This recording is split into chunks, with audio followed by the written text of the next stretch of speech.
Okay, round two. Name something that's not boring. A laundry? Ooh, a book club. Computer solitaire, huh? Ah, sorry, we were looking for Chumba Casino.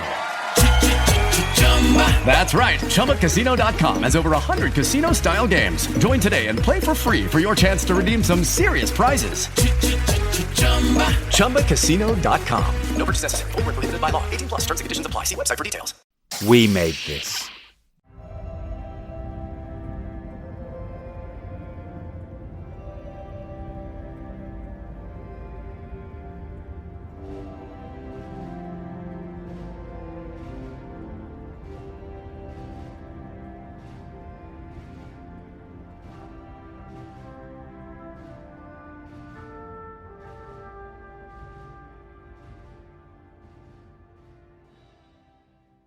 Hello and welcome to We Are Starfleet, a Star Trek Discovery and Strange New Worlds podcast on the We Made This podcast network. I'm your host, Ashley Thomas, aka the Nerdy Blogger, and joining me today for this very special bonus episode of We Are Starfleet is my co-host, Ian Buckley. What's up, Ian? Hey, I am thrilled to be talking to you today and our special guest, who fits our criteria of this kind of TOS/prequel era Trek by taking us all the way back to the NX-01 Enterprise. So, joining us today to talk a little Trek, but also to tell us about a cause which is very much in the spirit and ethos of Star Trek is none other than Dr. Phlox himself, John Billingsley. Welcome to the show. Thank you so much for having me. Absolutely. Not only me, but Dr. Phlox's cat. Oh, adorable. Huh? Both Yeah. Ian and I have lots of cats, so, well, Yeah, I have okay. I very have much. two. I have We're one. very pro. That's right. We're very It's, pro cat. We are pro cat here. He likes to make an appearance on every Aw. podcast I do. Pretty much if I'm at the computer, he's sleeping next to me. Aw. Or he's meowing at the door, objecting to the fact that he's been locked out. Mm. So, yeah. So, thanks for having me. I'm very excited to be here. Dr. Phil Phlox, by the way. I'm trying to insert that slowly into canon. Yes, Phil Phlox. I just like to say, hey, Phil Phlox, how you doing?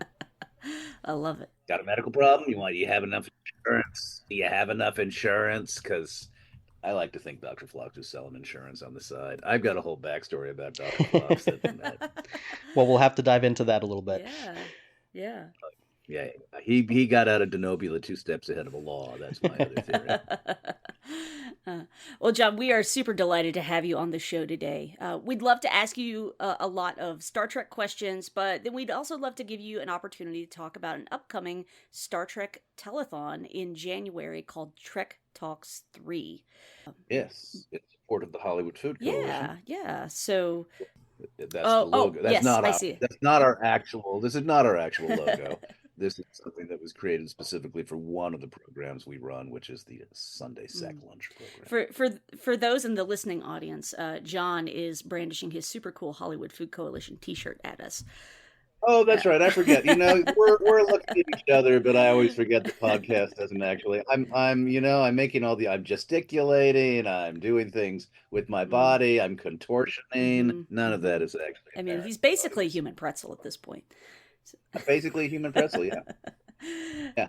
In fact, if people aren't even watching me, let them know that I'm delicious to look at. I'm wiry. I'm lean. I'm lithe. That shirt is the only thing you're wearing, to be honest. I'm a morsel. That's right. I'm wearing a thong. Let your imagination run wild. Yep.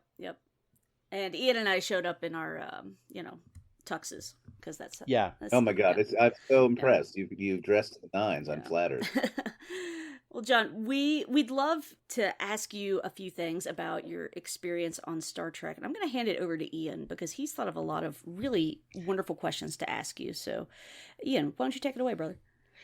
I guess I want to start with a more general acting question. You've had a good long career. I'm always delighted to see you pop up in various projects. What is it about a role in particular, besides the obvious financial imperative, that draws you to it? Like, what do you look for in a role when you are seeking one out, if you are seeking one out?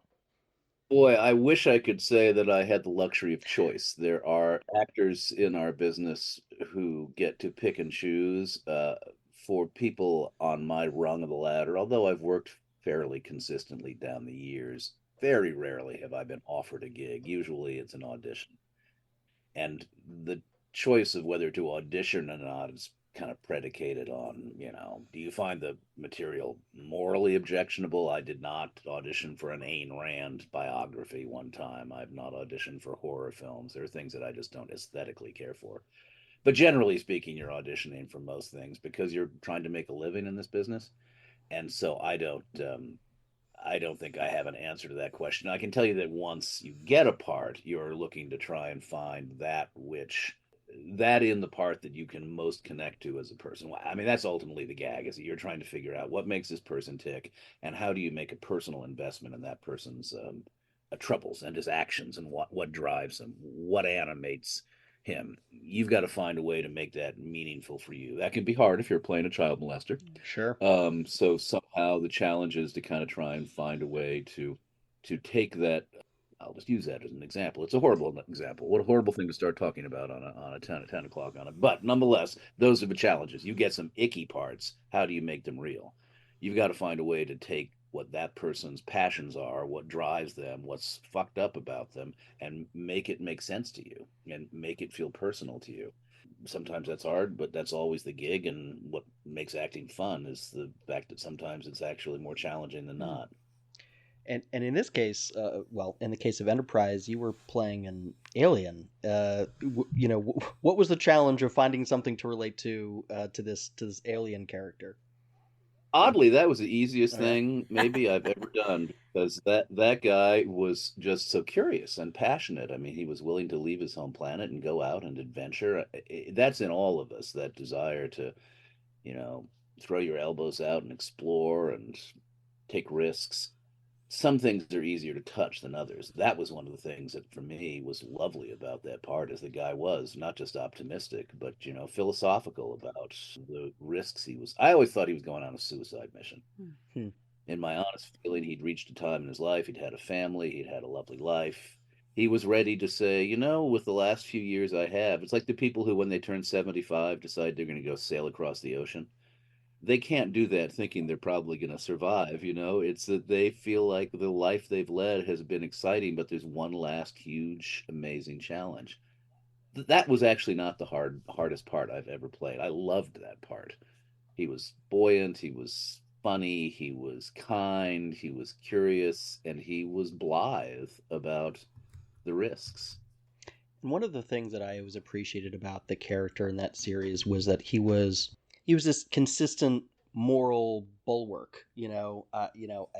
Everything that was going on with this crew, all the different challenges that they faced, he maintained this solid moral center that I felt like he always was on the show. I always really appreciated about that, and I would imagine that comes, I think, from your ethical and moral convictions, or at least were informed by them. You never really know. I mean, when you're playing a part, whether or not the writers are tapping into some sensibility of yours, it's sort of magical, if that is indeed what's happening. I never want to feel like I'm taking anything away from the writers. And at the end of the day, I'm just saying the words. I think it was their sense of how the character functioned that allowed me to have such a great fun ride with it. But yes, one of the things I totally dug about that character was that he was extremely centered morally. And yet at the same time, I didn't think he was ponderous about it or pompous about it. I never felt that he was trying to ram his belief system down anybody's throat. If anything, it was just the opposite. He was always curious about what made people tick. Sometimes he would sort of be ironical about it, I mean, the absurdity of the concept of a pet, for instance, which I always sort of appreciated, that he was perfectly happy to do anything he could for the dog, but the idea that there was some kind of bond between the person and the animal was sort of, struck him as sort of preposterous, even though he had a veterinary degree on his own planet. Right. Yeah. The nature of his relationship with his wife, who comes on the ship and who immediately starts hitting on Trip. That was one of my favorite episodes, when he, essentially says, "Are you lunatic? She wants to take a rose petal bath with you, and you're turning her down. What's wrong with you?" Yeah, I love that episode too. Yeah, yeah. I guess backing up a little bit, can you tell us a little bit about what the casting process for Enterprise was like for you? It was an eccentric process in that it usually there's much more circumlocution. You go and then they bring you back, and then you meet another group, and then you meet another group, and there are copious notes, and yada yada yada. This was bizarrely straightforward. I went and auditioned for Rick and Brandon. They had asked me to come in with a slight alien accent. It's time for today's Lucky Land horoscope with Victoria Cash. Life's gotten mundane, so shake up the daily routine and be adventurous with a trip to Lucky Land. You know what they say, your chance to win starts with a spin. So go to LuckyLandSlots.com to play over 100 social casino-style games for free for your chance to redeem some serious prizes. Get lucky today at LuckyLandSlots.com. Available to players in the U.S., excluding Washington and Michigan. No purchase necessary. VGW Group. Void where prohibited by law. 18 plus. Terms and conditions apply. Which was daunting. I played around with various absurd voices. The wife kept shooting down one after the other until I arrived at the voice you eventually were familiar with. Although when I did audition, I added. I've told this story 1,000 times, and probably this is where people. If you've heard this story, go out and have a sandwich, and then come back in a minute. I came in and I squawked. I thought perhaps on his home planet he was a bird, and maybe in moments of rapture and joyous transport, he would express himself through squawks. So I went blah blah blah blah blah blah, and they were interested. They brought me back to network. I got the part. Squawking all the way. So I'm thinking I'm a bird. I'm going to be on television and I'm a bird. Holy shit. I read books about birds. I go outside. I study the birds. I learn how to flap my arms. I'm like, everything is bird, bird, bird. They don't make me look like a bird. They don't dress me like a bird. And when I ask them if I'm a bird, Rick and Brannon, who are extremely inscrutable cats, basically kind of shrug, like, well, like, what does that mean? It's up to me. It's like you're not sure yet. I'm completely flummoxed. So the very first day we're shooting, the very first rehearsal, Jim Conway, I go blah blah blah blah blah blah, and Jim Conway says, "John, quit fucking around," which is how I know I'm not a bird. Uh, I had to put all my bird books back on the shelf. Was there any indication in any of the sides you were ever given or any of the scripts you read before that this was an avian kind of? Okay, great. No, no, no. It's just the thing that's funny about this was a period of my time of a time in my life when I was younger. I was still in my I think I was 39, and I was auditioning a lot more and working, beginning to work a lot more.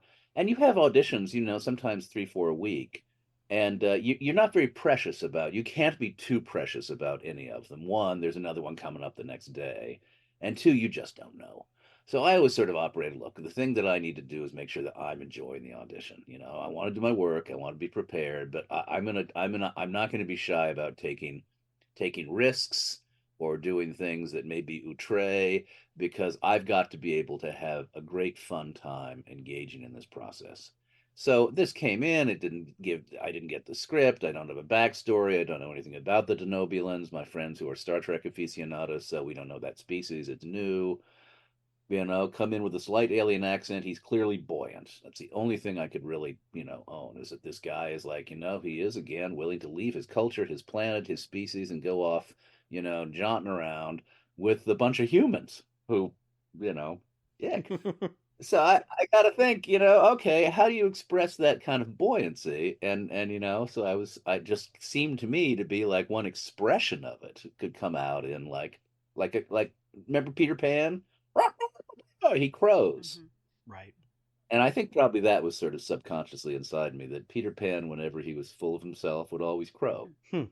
So, so maybe I was doing my version of Peter Pan. Sure. So a lot of that characterization for Phlox at first sounded like it was not.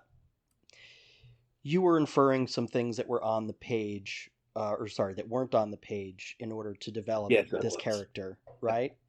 Yeah. Yes. Yeah. I mean, the thing that's funny is that when you're a new species, I mean, I'd never been a new species. I usually played humans. So, the idea that you sort of got to figure out, if you're a Vulcan, it comes with 18 bajillion behavioral boundaries and parameters. If you're a Klingon, you're a Klingon. You're a Vulcan, you're a Vulcan. Denobulan, who the fuck knows?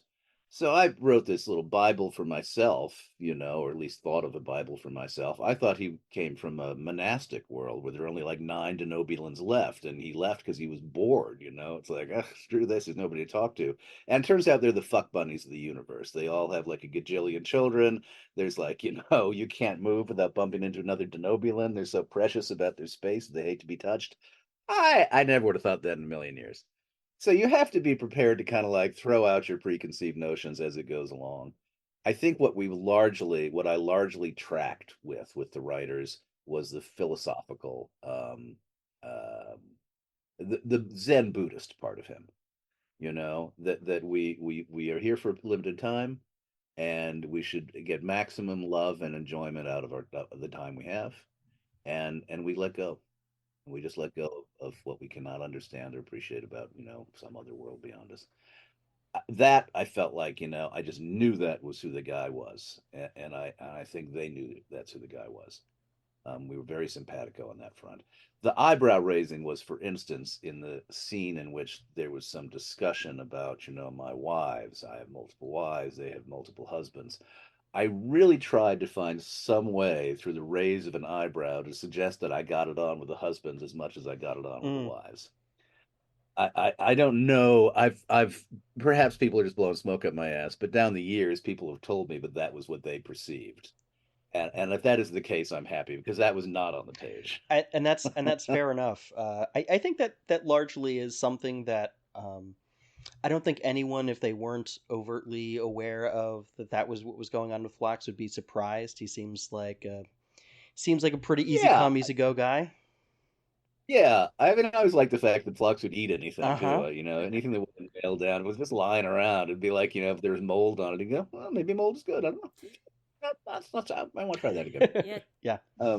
To me, Yeah. if there was only like one defining characteristic about Phlox, it was his curiosity. So he was up for anything. Yeah, I know. There are very few moments. One moment I thought, when Phlox, after we get back from the escapades in season 3, and there's so much um, xenophobia on Earth. The Earth has been attacked, and so Phlox is reluctant about going down to the surface. That was one of the few moments when I kind of thought, like, I don't think Phlox has that kind of, I think he would feel like he could handle it.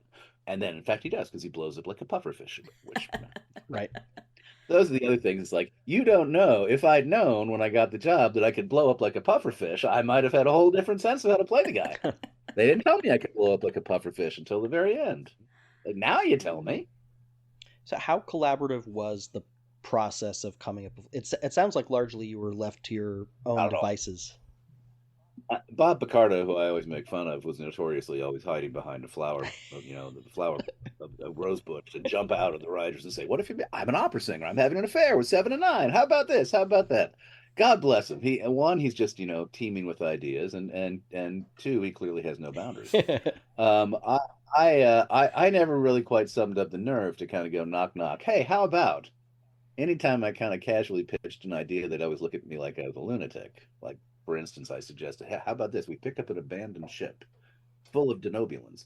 We bring all the denobulans on board, and they're all fucking slobs. They leave their clothes lying around. They have had discarded food. They're having sex right out in the open in the hallways. So it's like, get these denobulans off the ship.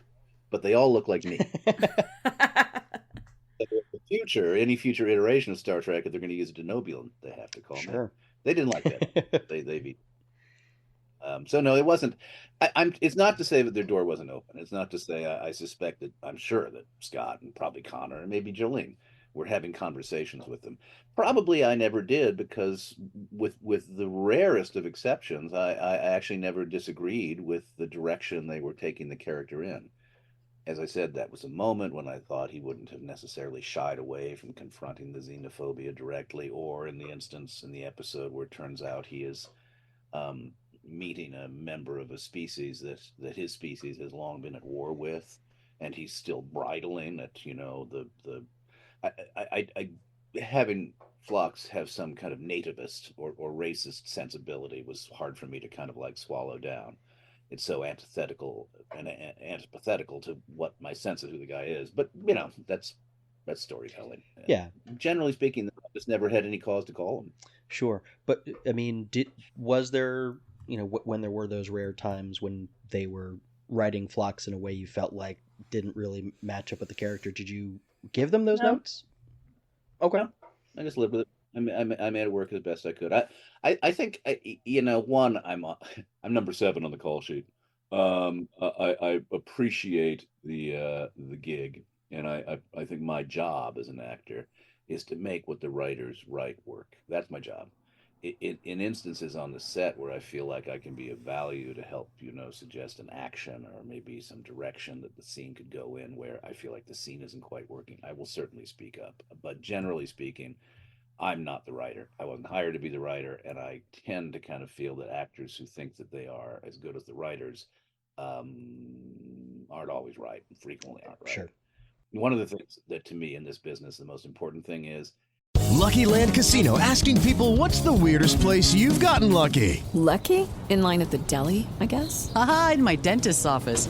More than once, actually. Do I have to say? Yes, you do. In the car before my kids' PTA meeting. Really? Yes. Excuse me, what's the weirdest place you've gotten lucky? I never win and tell. Well, there you have it. You can get lucky anywhere, playing at LuckyLandSlots.com. Play for free right now. Are you feeling lucky? No purchase necessary. Void where prohibited by law. 18+. Terms and conditions apply. See website for details. Hello, it is Ryan, and I was on a flight the other day playing one of my favorite social spin slot games on ChumbaCasino.com. I looked over at the person sitting next to me, and you know what they were doing? They were also playing Chumba Casino. Coincidence? I think not. Everybody's loving having fun with it. Chumba Casino is home to hundreds of casino-style games that you can play for free anytime, anywhere, even at 30,000 feet. So sign up now at ChumbaCasino.com to claim your free welcome bonus. That's ChumbaCasino.com and live the Chumba life. No purchase necessary. VGW. Void where prohibited by law. See terms and conditions. 18+. The crew is busting their ass. They're there from the crack of dawn till, midnight, and do not hold up camera. Do not hold up camera. Your job is to figure out, to be prepared, to know your lines, to understand how to take the scene in a variety of different directions, depending upon what the director is asking, and to make the clock work. The clock is precious. You're shooting 9 or 10 pages a day. You don't have time to get into, I just don't know if my character my problem with this is can't happen. Yes, you can go to them outside of the context of the day, and some people do, but generally speaking, I just have a real strong sense of the importance of being a team player and making sure that the ship runs smoothly. And it's my job. I'll figure it out. Figure out how to make it work. Speaking of being a team player, I think a lot of the other casts from the other shows have talked about how familial the atmosphere became, with the other actors. Like, how true was that for you on the set of the Enterprise? Well, we only had 4 years, right, as opposed to 7, and with every subsequent year, I think I've heard this from a number of people. I'm not as big a Star Trek aficionado as doubtless y'all are, so I don't know that I can say this from personal experience, but it has seemed to me what people have said is that each show gets better as it goes along. And that's probably true to a certain extent because the cast becomes, more conversant with one another's peccadillos, and you're able to play more and relax more and feel more at home with each other, and it becomes more familial. Each subsequent year becoming, deeper and deeper and deeper. Because we had 4 years, I think we maybe were cut short of getting that next level of drop in when it came to the intimacy we had together. What was weird is that we were surrounded by a crew that had been together since Next Generation. The costume and wardrobe and the light and sound and the camera department, these guys have been working together for whatever that was, 16 years. So there was an incredible sense of family, and we were dropped into the middle of it. To a certain extent, it was a little bit like we had been adopted by a pre-existing family, and we were their 7 young children. It kind of gave you an odd sense of responsibility too. To get back to my earlier point, you have to serve the franchise and serve the needs of this group of people who are bigger and more important and more close and more intimate than you are. I think Scott really was such a huge leader in that sense. He got to know everybody right away. He got to know the intimate details of their family life. He knew their birthdays. He knew what was going on with them. He always made sure to speak to every extra, every stand-in, every guest star. He really helped to take, and I think it's because he understood he was joining a family. He really helped to knit this new group and all newcomers into the family, so that when we showed up at work, we all felt we were working together, and that's a testament to him, I think. Absolutely. And then Dominic attempted to unravel it every day by making everybody's life a difficult. Sure. Dominic was the anti-Scott. Yeah. He was like, "I'm only kidding, Dominic. I'm only kidding." Dominic, I went to this is ever since I went to an event with Dominic, and Dominic introduced me. Said, "This is John Billingsley. He's on my show." It's like, I'm going to spend the rest of my life getting back to Dominic. No, Dominic, you are on my show. It was you know what happens over time is you begin to kind of get like a sense of the other.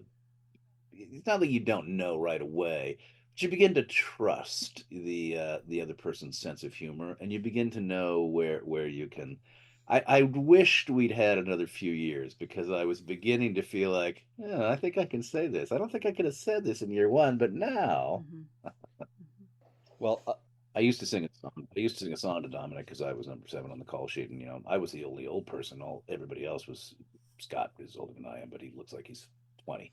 Everybody else was running around in their underpants and having fist fights, and nobody wants me running around in my underpants. So for the most part, I kind of had the lightest schedule. So I created a little song that I used to go out of my way to sing to Dominic in particular, just to irritate him, which was called "Day Off." I'd come in and sing, "Day off, day off, 6 days off, and the checks still come. Character actor in the sun, 6 days off, and the checks still come." He didn't like that song. Well, I love it. I think it's great. Gonna put that one in my internal Spotify playlist. So. I guess last question about Enterprise specifically. Were there any big challenges that you found that you either didn't expect before going into the project, or just anything that you found particularly challenging personally or professionally as the production wore on? No, not really. I mean, there's a certain the physical reality of being on a television show as a regular is that you have to accommodate to what can be a demanding schedule, and it was maybe perhaps in those episodes when they did use me. And there were many episodes when I was like, as I say, 6 days off and the checks still come. But in those episodes where they did use me, you're talking about sometimes 14-hour days, and it was a 2.5-hour makeup application. So tack that on at the beginning, and then almost 45 minutes to take off. And the makeup itself, while it was not, incredibly irritating, is nonetheless you're wearing a rubber head all day, and then the eyeballs, which are gargantuan. It feels like you're putting teacups, tea plates into your eyes, and they can't, because they are so big and they have to cover your entire eye. Those contact lenses cannot really account for your stigmatism. So although you have some vision, you can't read. And as far as I'm concerned, I only went into acting because it was the only job I could think of where I could basically sit around all day and read and occasionally work. So to not be able to read was, to me, possibly the hardest thing. You basically just have to spend the whole day kind of sidling up to people and cracking jokes, and probably eating more petit four at the craft service table than was good for me. I don't know if that was a challenge. It was more a sacrifice. It was like, all right, I'm sacrificing certain things because I'm on the show, and but otherwise, no. I wasn't wild about to your earlier point about Dr. Phlox having a moral compass, and maybe that is on some level, what I liked about it is having a moral compass is important to me. I wasn't crazy about season 3's. I've had a lot of arguments with this about people. In my perception, particularly the way that season started off, and given where we were at that period in time, post 9/11, with a lot of questions about whether we were going to invade Iraq and Afghanistan, I thought it was borderline xenophobic. The idea that these lizards from outer space, without motivation, came and attacked us, and that anything goes, anything is permissible to get those people before they get us. Even though the end of season 3 did posit that they themselves were manipulated, you could argue that season 3 in the long run ends up being a kind of an interesting critique of arch capitalism, But the way that season progressed, it seemed to me to kind of be wanting to get 24's audience. And I had a little bit of a hard time with that. And I didn't know where to put that, you know. Um, that was perhaps somewhat challenging. In certain respects, it was great for the show. It gave us attention. It gave us a sense of stakes that I think we're missing. Was a sense that every single episode it mattered in a way that I thought the problem with season two, for instance, and even to a certain extent season one, I thought we were drifty. It sort of felt like we were without much purpose. We were kind of aimless. I thought season three did a great job in terms of propelling us. I just wasn't crazy about the nature of what it was that was propelling us. Fair enough. But I mean, I'll be, I thought that the nature of what was happening in that era at that time, candidly, I think it's what's happening with the Israeli Hamas situation is that an atrocity is committed, and the challenge for the people for whom they must respond is to not respond with such wildness that they then become the villains in the world's eyes. And we stepped into the bear trap post 9/11. Instead of treating it as an international crime, we treated it as an international crusade.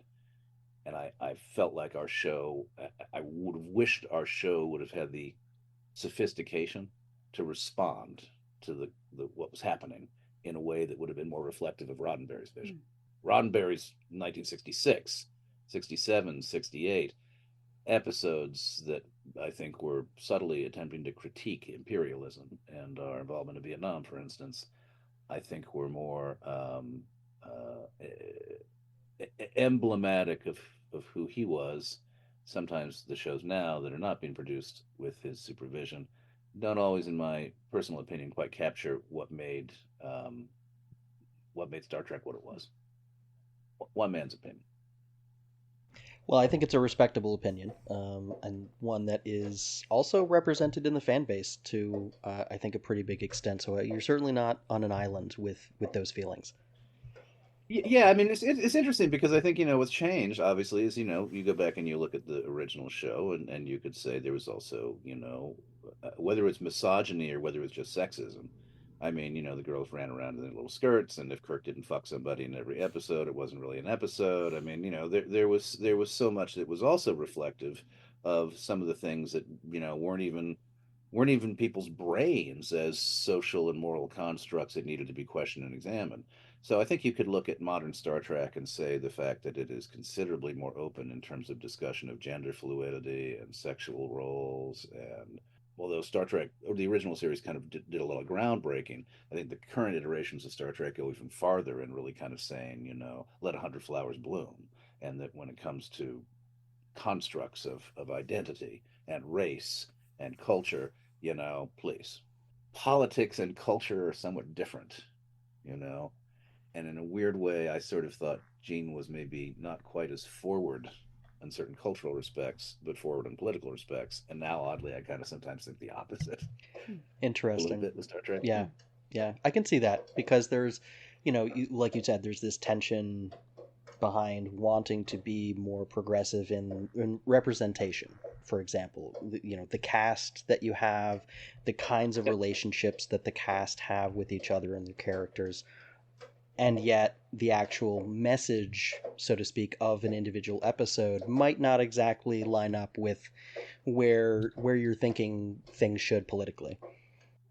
Yeah, and that's, obviously every person's got, and every political issue is fraught in its own way. I mean, it's almost impossible to wade into a question of, international politics these days without feeling like, you're just going to get into a fist fight with everybody you're talking to because everything is extraordinarily complicated.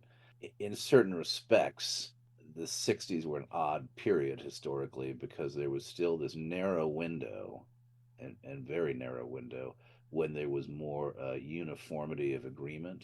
We now are so fractured and so splintered. I was reading something the other day that I thought was very interesting. That when Eisenhower was the president, he basically said, I'm not going to question the precepts of the New Deal. 90% of Americans agree, more or less, that we're on the right path because of what happened post in the Roosevelt era. That's the reality now.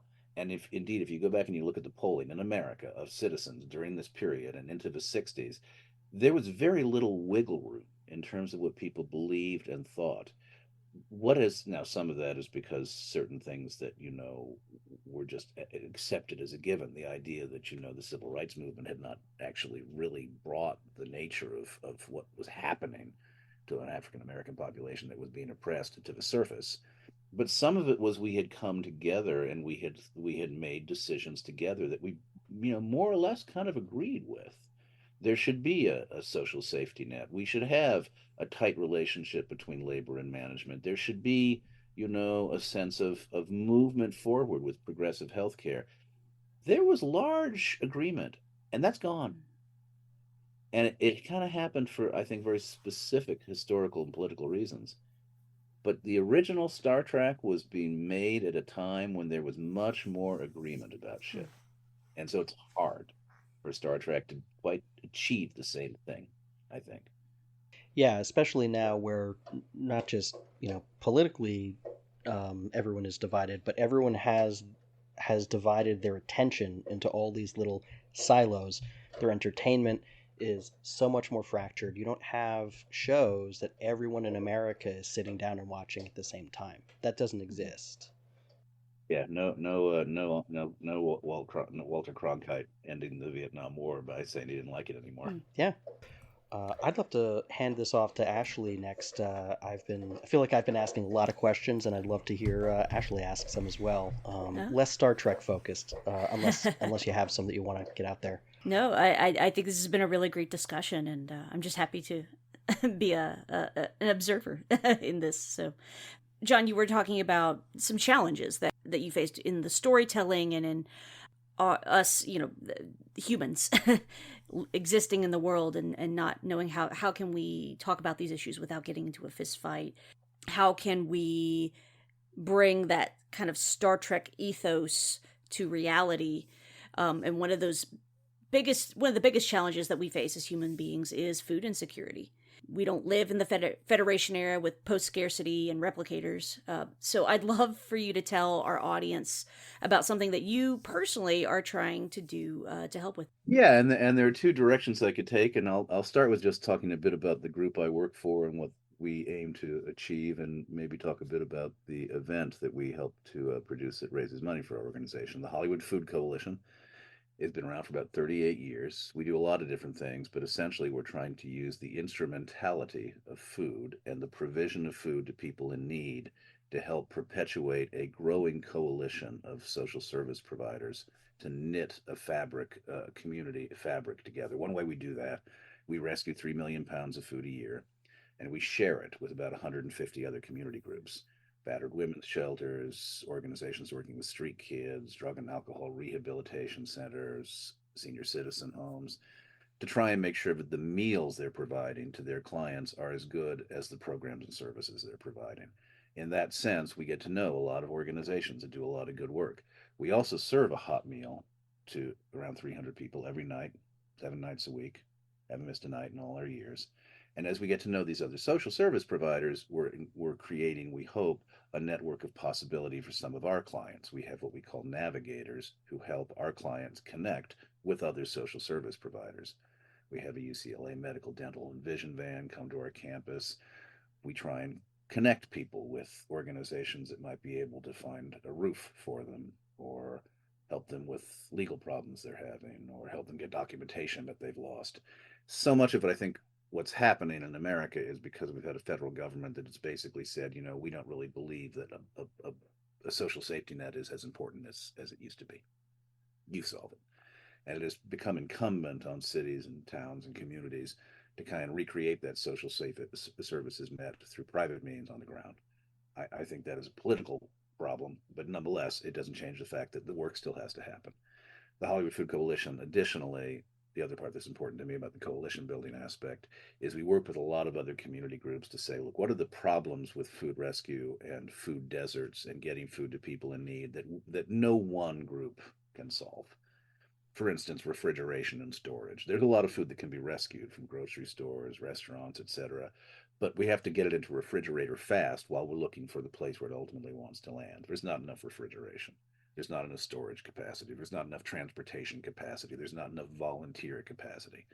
In an ideal world, there would be some kind of a 24/7 dispatch center where a grocery store or a restaurant would call and say, hey, we've got X amount of food. We need it picked up soon. We'd be able to go, bup, bup, bup, bup, bup, bup, bup. We send somebody over. We pick it up. It goes to a fridge. Bup, bup, bup, bup, bup, bup, bup. We find out the next day where it can go. Bup, bup, bup, bup, bup. It lands there. That's collectivism. That's a form of collective enterprise, not-for-profit collective enterprise. What interests me is the process by which groups come together to try and figure out how to solve those problems. That's another part of the work we do. It's the slow cook part, and in a way, it's mirrored in Star Trek. The Federation came together because a lot of people came together and said we want to solve these problems. I love the Star Trek community, celebrities and fans and podcasters, storytellers who all share a similar ethos. We do something called Trek Talks every year, January 13, to raise money for the Hollywood Food Coalition. And it's basically an 8-hour telethon with all sorts of guests from the Star Trek world: actors, producers, designers, directors, writers, scientists, all of whom have stories to tell about Star Trek. And a lot of the thrust of the conversation, not all of it, but some of it, is what are people doing to make the world a better place? One of the panels is called Trektivism. This year we're having representatives from multiple fan groups talking about the work they do. It's time for today's Lucky Land horoscope with Victoria Cash. Life's gotten mundane, so shake up the daily routine and be adventurous with a trip to Lucky Land. You know what they say, your chance to win starts with a spin. So go to LuckyLandSlots.com to play over 100 social casino-style games for free for your chance to redeem some serious prizes. Get lucky today at LuckyLandSlots.com. Available to players in the U.S., excluding Washington and Michigan. No purchase necessary. VGW Group. Void where prohibited by law. 18+. Terms and conditions apply. With Lucky Land Slots, you can get lucky just about anywhere. Dearly beloved, we are gathered here today to... Has anyone seen the bride and groom? Sorry, we're here. We were getting lucky in the limo and we lost track of time. No, Lucky Land Casino, with cash prizes that add up quicker than a guest registry. In that case, I pronounce you lucky. Play for free at LuckyLandSlots.com. Daily bonuses are waiting. No purchase necessary. Void where prohibited by law. 18+. Terms and conditions apply. See website for details. We're also starting a Trektivism podcast, which will be out there every month, giving fans an opportunity to talk about stuff that they're up to. I like the idea of coalition building within Star Trek. I like the idea of coalition building to help people get food. Yeah. I think that's amazing. When I found out about Trek Talks, I was, very impressed with the Hollywood Food Coalition. Where I live in Charlotte, North Carolina, my church partners with a similar organization here called Healed Charlotte, which focuses on housing insecurity. So does a similar thing, but they help make sure people get fed. They get off the streets and into transitional housing, and then into more permanent housing. And it's a lot of different organizations coming together under one blanket to do that. And so that idea, I personally really love to cook, and I love to cook for other people. Kind of the running joke is, if you come to dinner at my house and you leave hungry, it is your fault, because I will make you all the food, and I will make a lot of it, and it will be exciting and delicious. And so I love this idea of, one, preventing food waste, because I hate that drives me insane. Two, making sure that food is going to people who really need it. So I love this idea of, how can we strategically work together to meet our common goal. I think that's a really wonderful and beautiful thing. So I was very taken with the Hollywood Food Coalition, and the fact that I got to watch an 8-hour Star Trek telethon was just icing on the cake. I'd be remiss if I didn't attempt to kind of excite people about the Right. event itself, above and beyond the fact that it raises money for the Food Coalition, because it's a lot of fun. I mean, we have amazing guests. Last year we had Scott Bakula and Anson Mount. We've had Jerry Ryan. We've had incredible panels about individual episodes of shows. This year we have one panel devoted to the episode Tuvix from Voyager. We've got the Delta Flyers, Garrett and Robbie, interviewing Johnny Phillips, Tim Russ, and Tom Wright, who played Tuvix, and we're hoping Ken Billard, the writer, can join us. We have panels about women in STEM. We have a panel with Nichelle Nichols, with the people who sort of represent the estate of Nichelle Nichols, Michelle Hurd, and Adele Simmons about African American women and Star Trek and the history of African American women in Star Trek specifically, on and on and on. And every year, this is the third year we've done it, we try and kind of cover as much of the waterfront of Star Trek as we possibly can. So all aspects of it. Nami Melamod, the composer, is going to be a guest this year. Um, it's been an amazing and fun ride, I have to say. Bonnie Gordon is my co-host. She's, huge. She's the voice of the computer on Prodigy, but is also, for anybody who goes to Star Trek conventions, you will meet her there. She's incredible, fun, buoyant, boisterous presence. It's a really fun show. And I always say if you go to tracktalks.net to find out how to watch it. We're also co-sponsored by Trek Movie, Roddenberry Podcasts, Trek Geeks, and we are the Hollywood Food Coalition at hofoco.org. Any of those locations, you can go and find out a lot more than I can tell you now. For folks who want to watch and they feel like, you know what, I'm kind of tapped. Can I watch if I'm not making a donation? Of course you can. It's let 100 flowers bloom again. Please join us, even if you can't make a donation. What I would say is that if you can't make a donation, spread the word, because sharing the story and the link and getting people involved and in touch is worth its weight in gold. We made about 110,000 last year, made about 80 the first year. I'd really like to keep growing the event to the point where we might be able to, in an ideal world, I would love to make a couple $100,000 a year. So that's casting a wider and wider net for audience. So that's a way you could help. And you get to go to a convention in your pajamas, is the way I look at it. For many people who've not been able to go to conventions because, it's expensive and yada, yada, yada, you can invite all your friends to your house. You can have a convention in your house. It won't cost you a dime, and you don't have to get out of your pajamas. 8 hours, you can come and go. If something doesn't interest you, take a walk, then come back. And we record it. So if you miss it, you can always watch it on YouTube. First 2 seasons, there they are. Trek Talks 1 and 2. Yeah. That's great.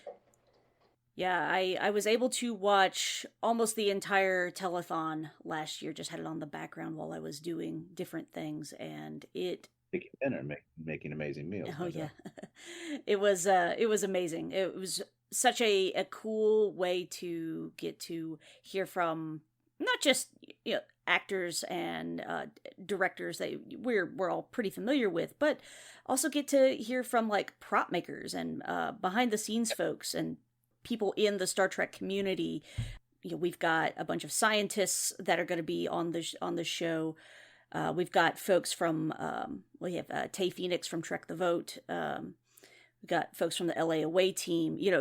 All these different people who are connected to Star Trek directly or the Star Trek community are going to be represented. So it is a wide expanse of folks going to be joining us, and still getting confirmations every day. So we're we're 80% there. We've still got a few. We like to end the every show with some headliners. Last year, Scott Bakula.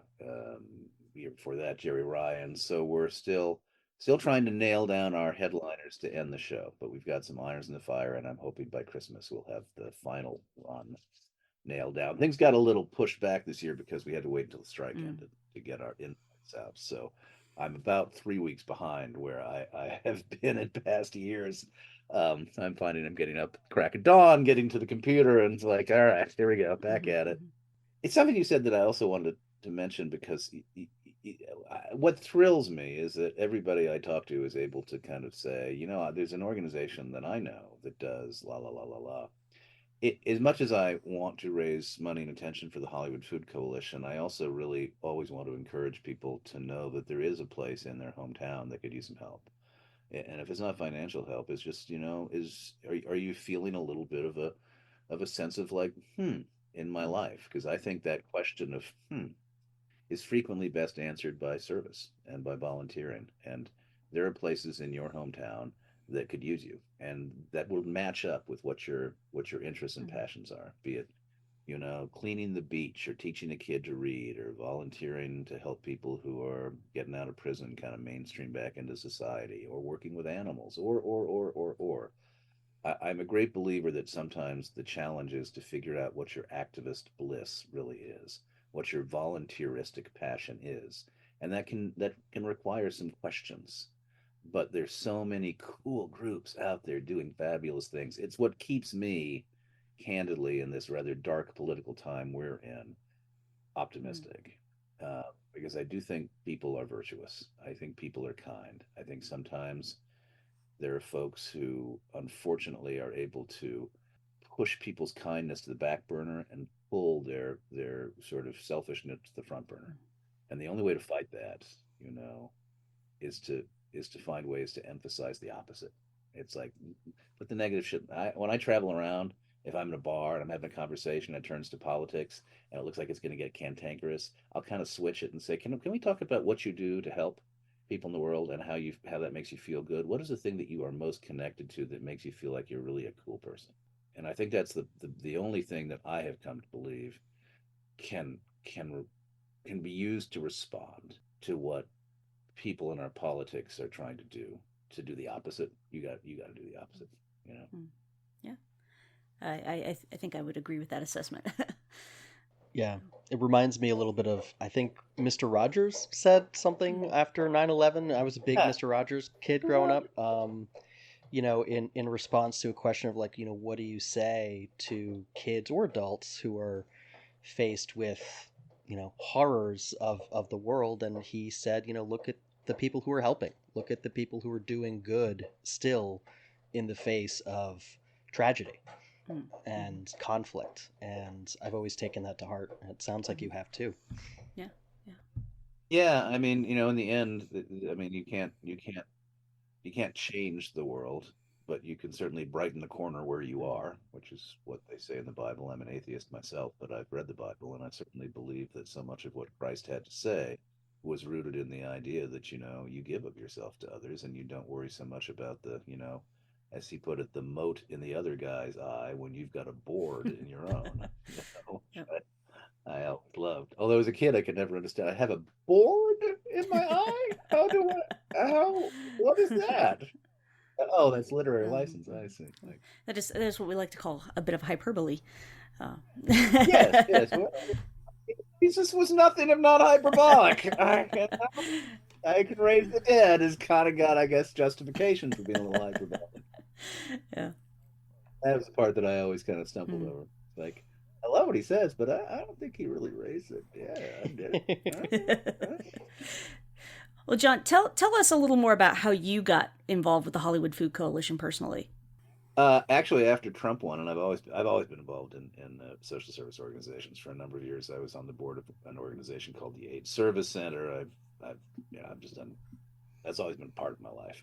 But I wanted to up the ante. For one thing, I'd had a nice career as an actor. I didn't, my wife and I didn't have kids. I have no aspirations to, live large. So we had enough money.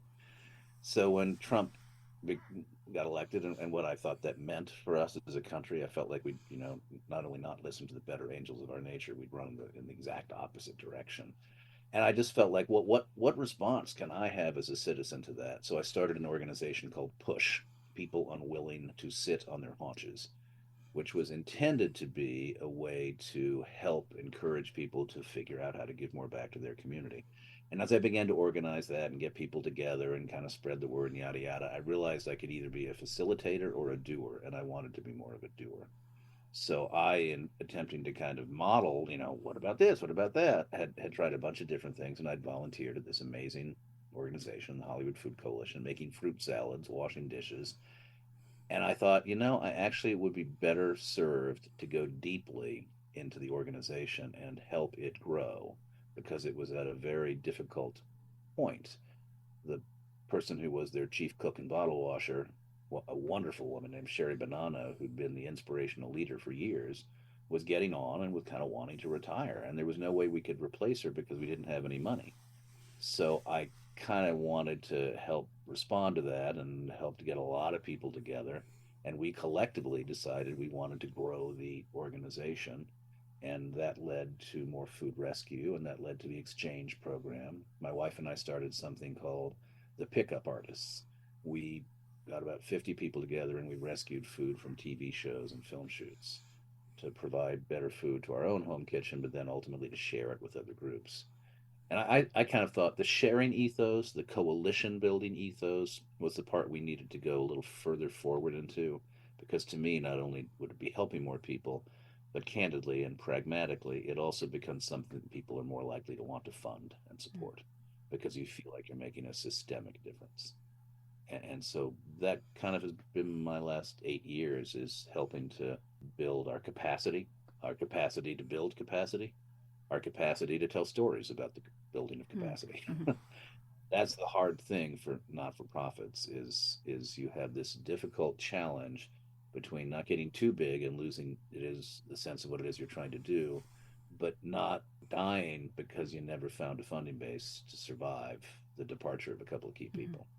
So how does that scratch your activist yes, thank bliss? you. Yes, because it was creative. I realized that much as I liked washing dishes and making fruit salads, and now my wife runs this Sundays. Again, you can't see it. I keep showing my breast to you, and you can't see my breast.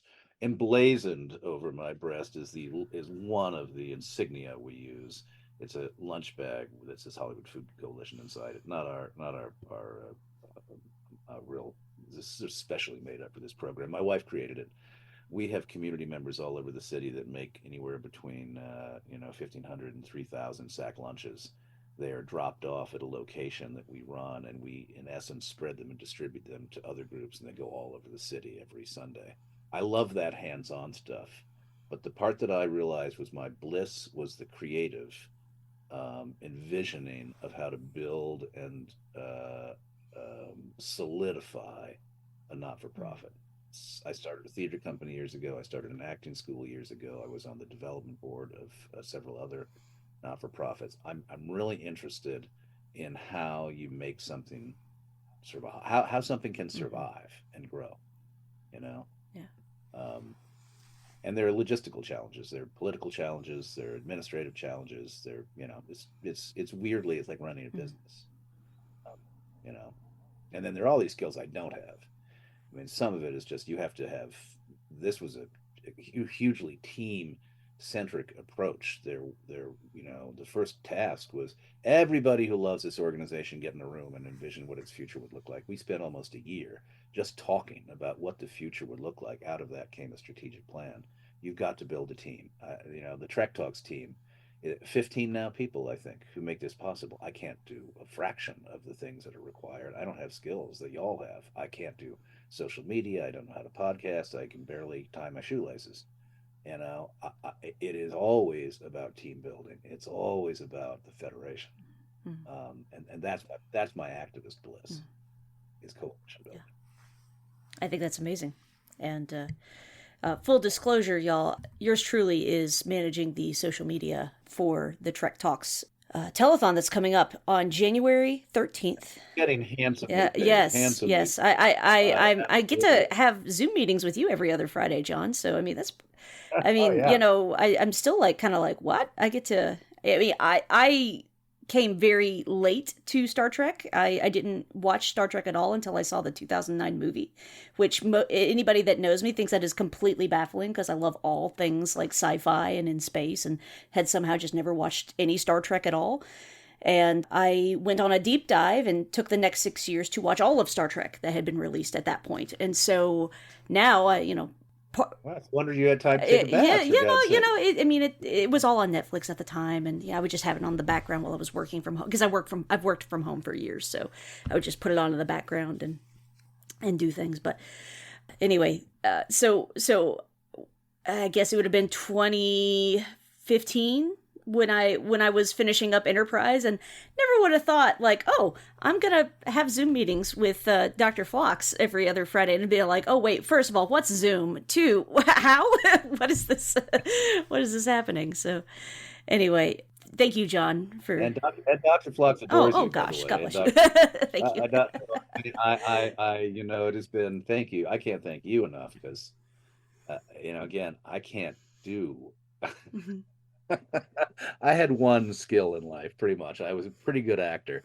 The rest of it is just, is just a smile and a shoe shine. So you guys who know how to do shit, allow us to do shit. Well, happy to help get shit done. So awesome. Well, John, this has been a real treat to have you on the show today. If folks want to find out more information about Hollywood Food Coalition and Trek Talks, what are some ways they can do that? Well, our website is hofoco.org, and that will give you the whole Hollywood Food Coalition story from soup to nuts. Talk about all of our programs, what we do, how we do it. Something I didn't talk about today, but something I'm very proud of. And this is true for a lot of not-for-profits. We rely on a lot of volunteer assistance. If you happen to be in LA and you feel like cooking or serving or helping out in our warehouse, helping distribute food, join us. We've had tens of thousands of people over the long arc of our existence. And I think volunteerism also really kind of, it changes the nature of the way we perceive the other. People coming and meeting folks who are living on the streets and experiencing homelessness makes, most of us realize, oh, wow, this is people who've fallen on hard times and maybe have some issues that we didn't have. And there's no us them here. We're all in this together. I love that about us. So you can go to Hofoco and you can learn a lot about us. And for the show itself, I would say, one, there's a link there, but it's also trektalks.net is the actual location where you can learn about the show in more detail and learn how to watch it. Yeah. Is there anything you Ashley, you're the social media maven. Tell us what we can do. You tell me. Well, if you want to connect with Trek Talks on social media, the best place to find Trek Talks information and updates is through our Trektivism accounts. So on Twitter or whatever the other name you want to call it is, you can follow at Trektivism. That's Trek. I'm going to have to think about how to spell it. Trektivism, at Trektivism on Twitter. I can spell it. Trektivism. There you go. Yes, Trektivism. Man, gosh, I have not had any coffee today, and it is evident. I can spell and I can act. Those are two things that I can do. Anyway, so yes, at Trektivism on Twitter. On Instagram, we are at Trektivism1, and you can follow the Facebook page as well at Trektivism, facebook.com/ well, I don't think they've assigned us a vanity URL yet, but it's if you search for Trektivism on Facebook, I'm sure you will find the Facebook page. I will include links for all of those in show notes as well. And also dates and times for the Trek Talks 3 telethon, which is January 13th, 2024. We are starting at 9:45. We're gonna have a kicky sort of like intro show by the Sci-Fi Sisters. Love the sisters. Big fan. The sisters. And 10 o'clock we'll be on with Rod Roddenberry, who has been a huge supporter of ours, and we always try and kick off the show with Rod, and then we'll be launching into panels at around 10:20, and then it'll be panels, little interstitial videos about the Hofoco, musical interludes, antics, hijinks, shenanigans, etc. Amazing. Great. Ian, is there anything else you would like to ask of Dr. Phlox before we wrap up today? First about the Hollywood Food Coalition. If someone listening to this happens to be in a state where there isn't already some similar organization, does the Hollywood Food Coalition provide any sort of resources for anyone who's looking to start a similar organization in their locality? My general sense is that, and I love what we do, but it is, for anybody who has not experienced this before, when you talk about starting a not-for-profit, it is a massive venture. I always say start first by seeing what already exists and building on it. And even if there isn't a place that necessarily scratches your exact itch, I tend to think one is better advised to find a place that you dig. And one of the things is I just think, you don't have to, you can kiss a lot of frogs. Go and volunteer a bunch and kind of get the volunteeristic itch scratched and see if you can find a great group of people that you really like working with, whose mission you think is cool. That said, the other thing is there's definitely going to be a food pantry near you, even if it's a food pantry at a church. And if what you want to say is my mission is to help stock that food pantry, one thing that I think is cool is if you get a friend or if you have a partner, call around and you can get a bunch of friends to do this. Call around and get all of your mutual friends to agree to put together a one or two grocery bags and take a day and arrange to go pick them up at like half an hour intervals and make it a social occasion. So at the end of the day, you've gotten a chance to connect with a lot of old pals, have a cup of coffee, you've got a car full of grocery bags, and you drop it off at the food pantry. And you can metastasize that. I know that's a word that one shouldn't use, and yet it is a word that was originally used before cancer even was recognized. It is vast growth. To metastasize the growth of something like that, all the people who made grocery bags, see if they want to join your team and ask them to call their friends to make grocery bags and add them to the pickup. If you want to grow something, that's the way to do it. So if you want to say to the food pantry, how much more food could you use?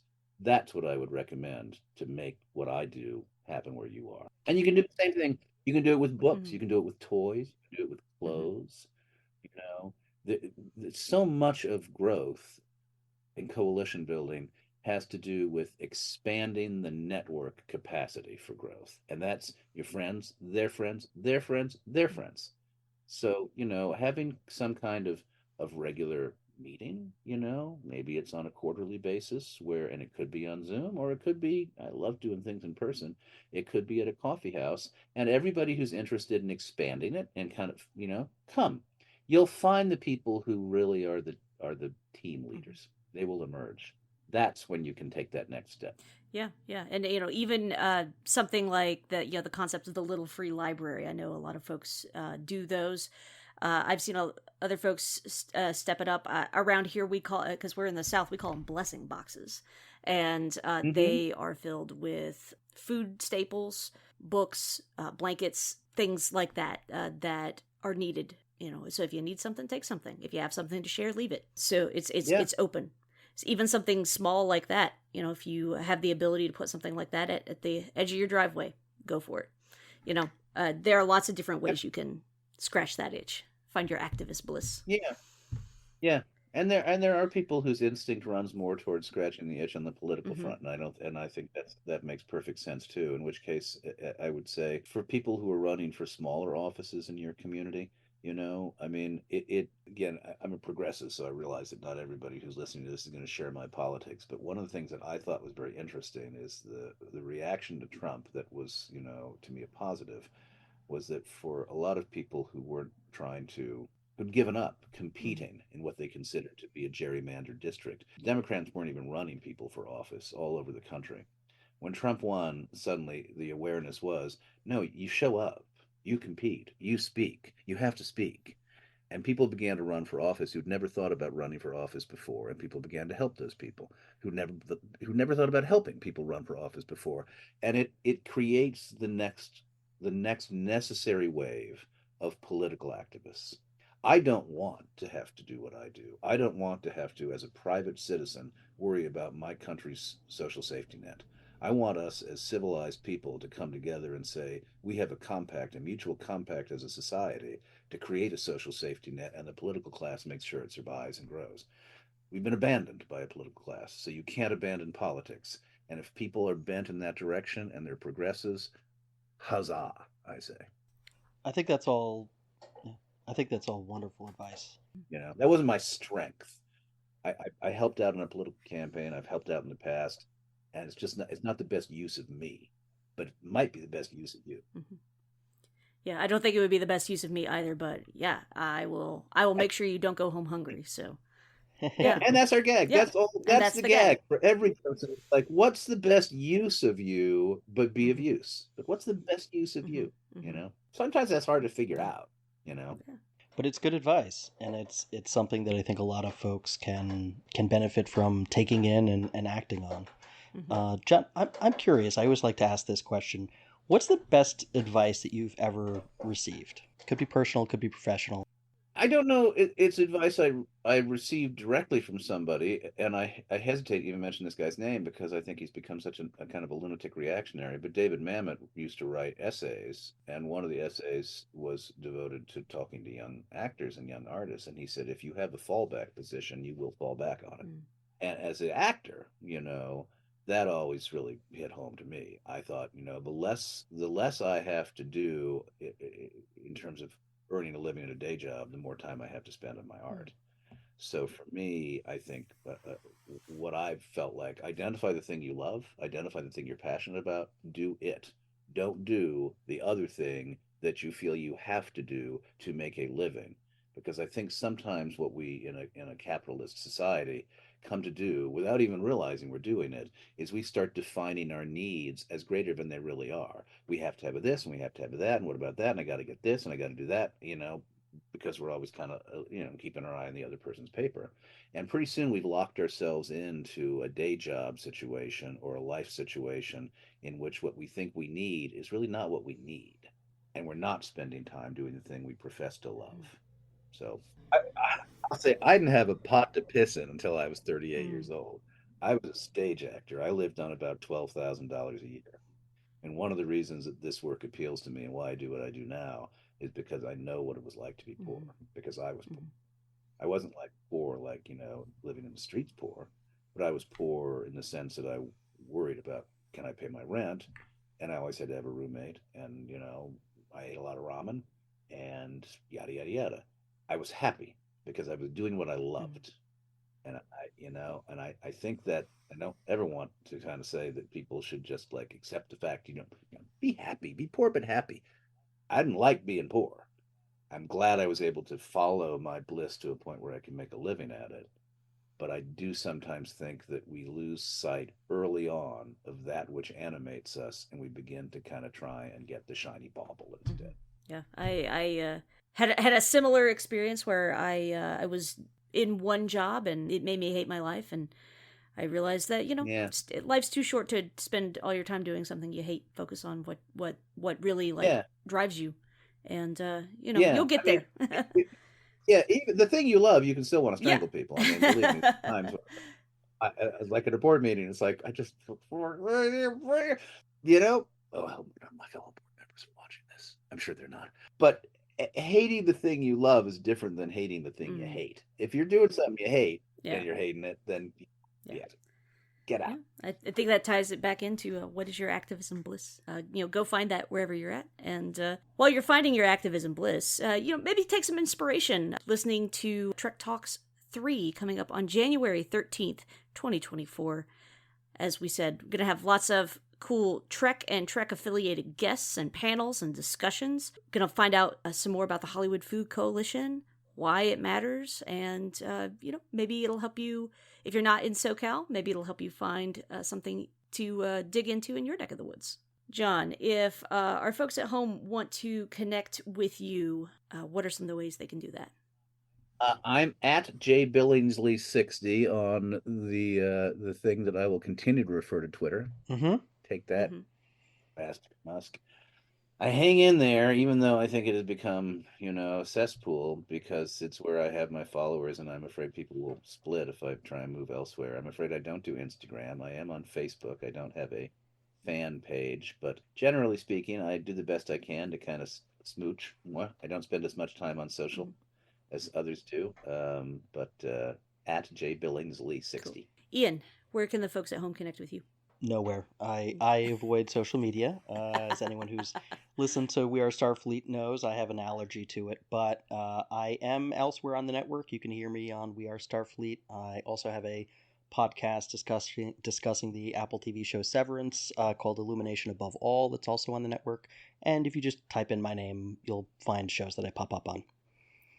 Very. Are there any neighborhood coffee shops where we might be able to bump into you? Yes, there's this lovely place in Fairfield, Connecticut called Blue and Berries. Shout out to them. A lovely... I lived in Weston, Connecticut. Oh, yeah? I grew up in Weston. Yeah. I'm a lifelong Connecticuter, pretty much.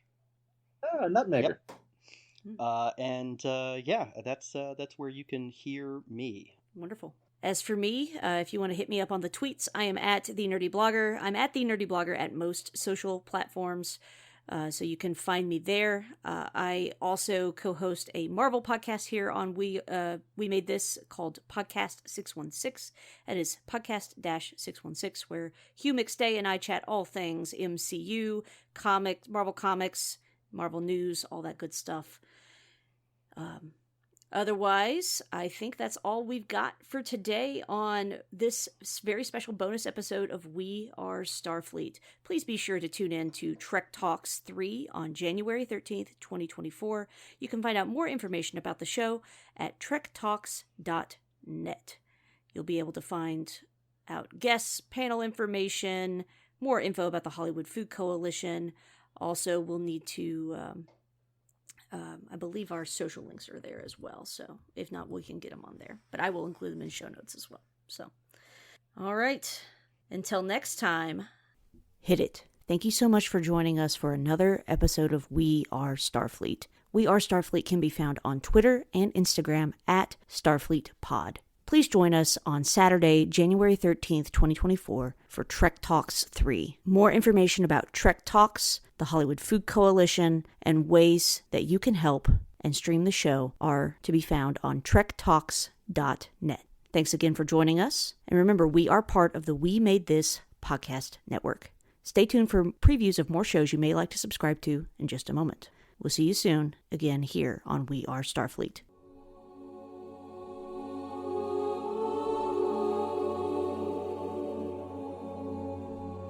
Welcome to the third age of podcasting. The year is 2023. The name of the podcast is A Dream Given Form. Join us for the 30th anniversary of Babylon 5 as we move to fortnightly episodes looking back at The Gathering, the pilot episode of Babylon 5, Season 1 and beyond, with a plethora of guests to join us too.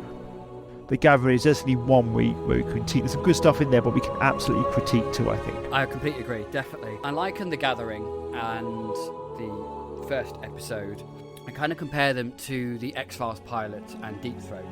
I wouldn't say hate, but it's a very, very strong dislike of the cycle. Yeah, well, I feel like the cycle ruined one of us childhood. So, you know, essentially. And also, as well, there were levels. There's Talia representing the psycho that destroyed her mother, and then there's Bester and Bester and Kelsey, you know, who are just psychopaths, and you know they are the personification of everything that she hates. And be sure to check out all our content for the last year of A Dream Given Form, including thematic lookbacks at the show. And today we're going to be discussing the 3 prominent leaders of Babylon 5. Sinclair, Sheridan and Delenn. We thought we would combine our 2 greatest loves, because it's not just Babylon 5, it's Lord of the Rings too, because there's a lot of Lord of the Rings influences that JMS drew upon developing Babylon 5, and even interviews with some of the stars of Babylon 5 itself. He said, I'll tell you what. He said, what would you like to do if you had a character? I said, first of all, I don't want to carry a ray gun. I don't want to carry a blaster or a transporter thing and beam me up, Scotty.